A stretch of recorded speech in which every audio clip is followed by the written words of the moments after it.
दोस्तों, एक किसान जिसके पास 5 एकड़ जमीन है लेकिन जेब में पैसे नहीं हैं। जब बुआई का वक्त आया तो वो साहूकार के पास गया और साहूकार ने कहा, मैं तुम्हें लोन 24% की ब्याज दर पर ही दूंगा, यानी 2 रुपये सैकड़े के हिसाब से ही दूंगा।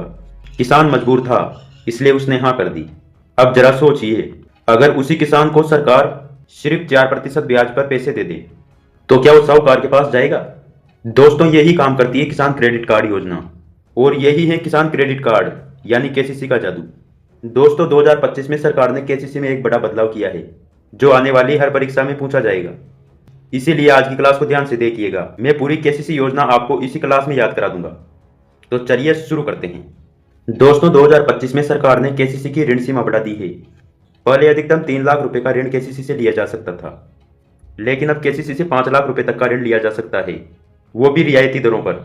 दोस्तों, वैसे तो केसीसी से 5 लाख से अधिक का ऋण भी लिया जा सकता है, जिसको हम आगे इसी क्लास में समझेंगे। अभी आप सिर्फ यह याद रखिए कि 2025 में ऋण सीमा को 3 लाख से बढ़ाकर 5 लाख कर दिया है। दोस्तों, अब बात करते हैं केसीसी के सफर की और चलते हैं उसके इतिहास में। साल था 1998, महीना था अगस्त का। एक समिति ने सरकार को रिपोर्ट दी। उस समिति का नाम था आरवी गुप्ता समिति, और उस रिपोर्ट में कहा गया कि किसानों को हर बार लोन लेने के लिए बैंक के चक्कर लगाने पड़ते हैं। क्यों न उन्हें ऐसा कार्ड दिया जाए जैसे एटीएम कार्ड होता है, जब किसान को जरूरत पड़े पैसे निकाले और काम हो जाए। और यहीं से जन्म हुआ केसीसी का। दोस्तों, 1998 में इस योजना की शुरुआत हुई। उसके बाद 2004 में इसमें ट्रैक्टर और कृषि उपकरण का निवेश भी जोड़ा गया। उसके बाद 2018-19 में इसमें पशुपालन और मत्स्य पालन को भी शामिल किया गया। 2023 में इसके लिए किसान ऋण पोर्टल भी लॉन्च किया गया। और इन सबसे महत्वपूर्ण 2025 में ऋण सीमा को 3 लाख से बढ़ाकर 5 लाख कर दिया गया, वो भी रियायती दरों पर। दोस्तों, इस टाइमलाइन को याद रखना, क्योंकि अक्सर इससे एग्जाम में क्वेश्चन आते हैं।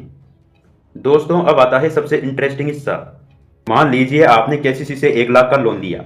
बैंक बताए उस पर 7% का ब्याज लगेगा। आप सोचते हैं ठीक है, 7% ही तो देना है, यानी 1 लाख का 1 साल में 7,000 ही तो ब्याज देना है। लेकिन रुकिए, सरकार ने एक स्कीम बनाई है, और उस स्कीम का नाम है इंटरेस्ट सब्वेंशन स्कीम। इसमें कहा गया है, अगर किसान ने समय पर भुगतान कर दिया है तो हम उसे 3% की अतिरिक्त छूट देंगे।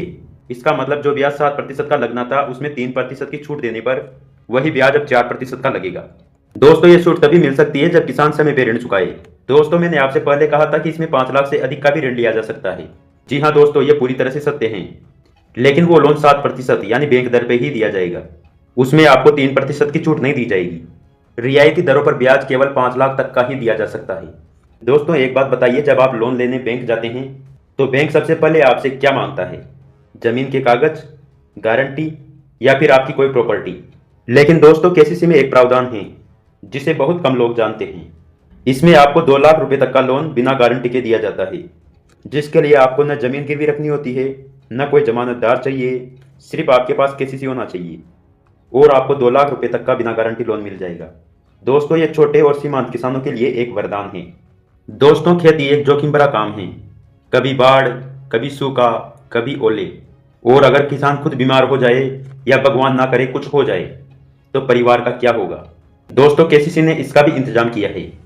केसीसी की तरफ से 2 तरह की बीमा सुरक्षा दी जाती है। पहला है व्यक्तिगत बीमा, जिसे हर केसीसी धारक को लेना अनिवार्य है।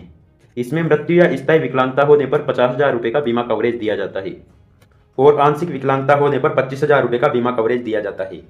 दूसरा है फसल बीमा, जिसको लेना अनिवार्य नहीं है। यह पूरी तरह से स्वैच्छिक है। इसमें रबी की फसल के लिए 1.5% का प्रीमियम, खरीफ की फसल के लिए 2% का प्रीमियम, और वाणिज्यिक फसलों के लिए 5% का प्रीमियम दिया जाता है। दोस्तों, याद रखना, पर्सनल बीमा कंपलसरी है और फसल बीमा वॉलेंटरी है, यानी ऐच्छिक है। दोस्तों, अब बात करते हैं केसीसी की पात्रता की। यह लोन आखिर दिया किसे जाता है? दोस्तों, यह लोन उनको मिलता है जिनके पास खुद की जमीन है। इसके अलावा बटाईदार किसान, यानी जो लोग दूसरों की जमीन जोकर खेती करते हैं। इसके अलावा किराएदार किसान और स्वयं सहायता समूहों को भी यह लोन दिया जाता है। इसके लिए आपकी उम्र 18 से 75 होना अनिवार्य है। दोस्तों, याद रखना, बटाईदार किसान भी इसके पात्र होते हैं। ये अक्सर एग्जाम में ट्रैप की तरह आता है। दोस्तों, अब बात करते हैं केसीसी का पैसा किस काम के लिए दिया जाता है। दोस्तों, केसीसी का पैसा बीज, खाद, उर्वरक और कीटनाशक आदि खरीदने के लिए दिया जाता है। इसके अलावा फसल कटाई, उसके परिवहन, भंडारण और कुछ घरेलू जरूरतों के लिए भी पैसा लिया जा सकता है। इसके बाद पशुपालन और कृषि उपकरण के लिए भी केसीसी से पैसा लिया जा सकता है। और दोस्तों, सबसे मजेदार बात, अगर कोई किसान सोचे कि केसीसी से मैं स्कॉर्पियो और थार जैसी गाड़ियां ले लूंगा, तो दोस्तों ऐसा बिल्कुल नहीं है। ये विलासिता की वस्तुएं हैं और इनका कृषि से कोई संबंध नहीं है। इसीलिए केसीसी से इन कामों के लिए लोन नहीं लिया जा सकता है।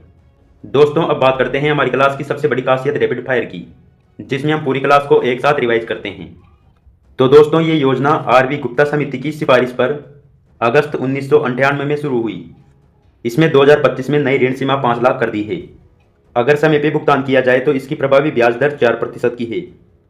इसमें 2 लाख रुपए तक का बिना गारंटी लोन दिया जाता है।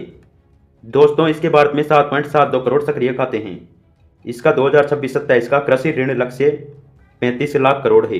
दोस्तों इसकी नोडल एजेंसी नाबार्ड है और इसका मंत्रालय कृषि एवं किसान कल्याण मंत्रालय है। और 2023 में इसके लिए किसान ऋण पोर्टल लॉन्च किया गया था। तो दोस्तों आज हमने समझा केसीसी किसान के लिए एक क्रेडिट कार्ड है जो उसे सस्ता कर्ज, बीमा सुरक्षा और साहूकार से आज़ादी देता है। 2025 में इसकी ऋण सीमा 3 लाख से बढ़ाकर 5 लाख कर दी गई है। दोस्तों ये वीडियो अगर आपको यूजफुल लगी है तो इसे लाइक करें, शेयर करें, क्योंकि आपके एक लाइक या शेयर से किसी दोस्त की तैयारी बेहतर हो सकती है। और चैनल को सब्सक्राइब करें ताकि हमें मोटिवेशन मिले कि हम और नई वीडियो बना सकें। मिलते हैं अगले वीडियो में किसी और जरूरी टॉपिक के साथ। तब तक पढ़ते रहिए, बढ़ते रहिए। जय हिंद। Thanks for watching.